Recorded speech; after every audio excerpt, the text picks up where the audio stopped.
Wasim official کے ناظرین السلام علیکم۔ آج میں آپ کو اسلامی دیانت کا عجیب واقعہ سناؤں گا جسے سن کر ہر کوئی سبق سیکھے گا کہ یہ کیا واقعہ ہے، کیسے پیش آیا، کس کے ساتھ پیش آیا، یہ تفصیل کے ساتھ بیان کروں گا۔ کاندھلہ میں ایک مرتبہ ایک زمین کا ٹکڑا تھا، اس پر جھگڑا چل پڑا۔ مسلمانوں کا دعویٰ تھا کہ یہ زمین ان کی ہے، جبکہ ہندوؤں کا اصرار تھا کہ یہ ان کی ہے۔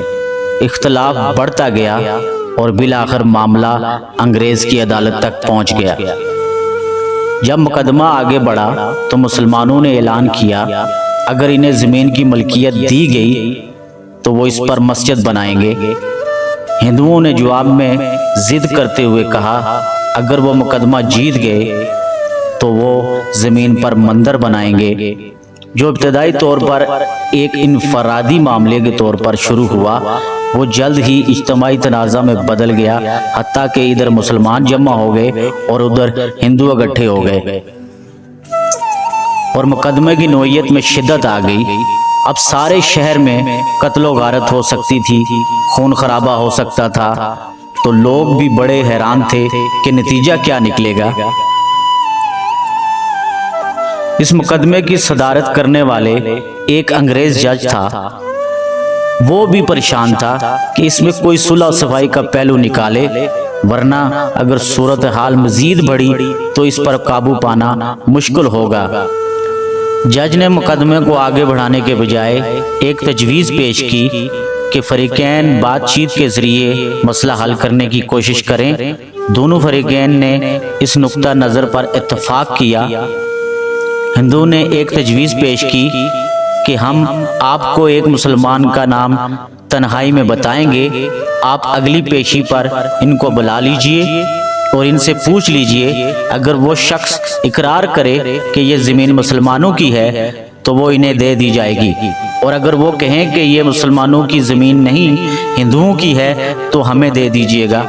جب جج نے دونوں فریقین سے پوچھا تو دونوں فریق اس پر راضی ہو گئے۔ مسلمانوں کے دل میں یہ بات تھی کہ مسلمان ہوگا جو بھی ہوگا وہ مسجد بنانے کے لیے بات کرے گا۔ چنانچہ انگریز نے فیصلہ دے دیا اور مہینہ یا چند دنوں کی تاریخ دے دی۔ اس دن آنا اور میں اس شخص کو بھی بلا لوں گا۔ اب جب مسلمان باہر نکلے تو بڑی خوشیاں منا رہے تھے، سب کو درم دے رہے تھے، نعرے لگا رہے تھے۔ ہندوؤں نے پوچھا اپنے لوگوں سے کہ تم نے کیا کہا؟ انہوں نے کہا ہم نے ایک مسلمان عالم کو حکم میں بلایا ہے، وہ اگلی پیشی پر جو کہے گا اس پر فیصلہ ہوگا۔ اب ہندوؤں کے دل مرجھا گئے اور مسلمان خوشی سے پھولے نہیں سماتے تھے، لیکن انتظار میں تھے کہ اگلی پیشی میں کیا ہوتا ہے۔ چنانچہ ہندوؤں نے مفتی الہی بخش کندھالوی رحمۃ اللہ علیہ کا نام بتایا، جو کہ ایک عالم دین تھے اور شاہ عبدالعزیز رحمۃ اللہ علیہ کے شاگردوں میں سے تھے، اور اللہ نے ان کو سچی زندگی عطا فرمائی تھی۔ وہ اپنی دیانت اور علم کی وجہ سے مشہور تھے۔ مسلمانوں نے دیکھا کہ مفتی صاحب تشریف لائے ہیں تو انہوں نے سمجھا کہ وہ مسجد کی تعمیر کی وکالت کریں گے۔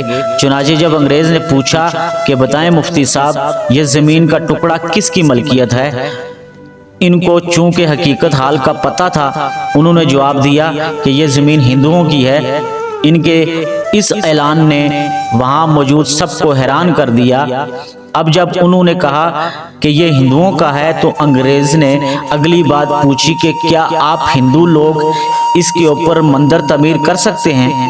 مفتی صاحب نے فرمایا جب ملکیت ان کی ہے تو وہ جو چاہے کریں، انہیں اختیار ہے، وہ اس پر گھر تعمیر کریں یا مندر بنائیں۔ چنانچہ فیصلہ دے دیا گیا یہ زمین ہندوؤں کی ہے، مگر انگریز نے فیصلے میں ایک عجیب بات لکھی۔ فیصلہ کرنے کے بعد لکھا آج اس مقدمہ میں مسلمان ہار گئے مگر اسلام جیت گیا۔ جب انگریز نے یہ بات کہی تو اس وقت ہندوؤں نے کہا کہ آپ نے تو فیصلہ دے دیا، ہماری بات بھی سن لیجیے۔